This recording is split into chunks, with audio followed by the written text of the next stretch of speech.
पहले तो मुझे बहुत तकलीफ होता था, बहुत ही ब्लड जाता था। हाँ। तो जैसे क्लाइमेट बदलता था उस टाइम मुझे तकलीफ होता था 8-10 दिन। हाँ. तो वो अभी पूरा खत्म हुआ है इस 1.5 साल। सर म्हणजे मूळ व्याधाचा त्रास आपला पूर्ण बंद झाला आहे असं सांगत आहात sir. Yes, yes sir. Sir काय जादू झाली? काय जादू झाली त्यामुळे हा त्रास? सर खूप सफर व्हावं लागतं या त्रासामधून जाताना.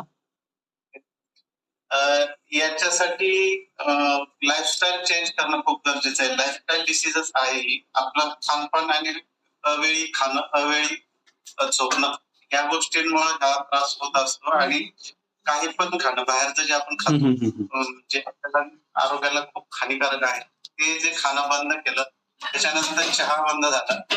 या फॅमिलीमध्ये आल्यापासून लाईफस्टाईल कशी जगायची, किती वाजता उठायचं, किती वाजता झोपायचं, त्याच्याबरोबर कसं खायचं आणि काय खायचं, जे चांगलं आहे ते कसं खायचं हे सगळे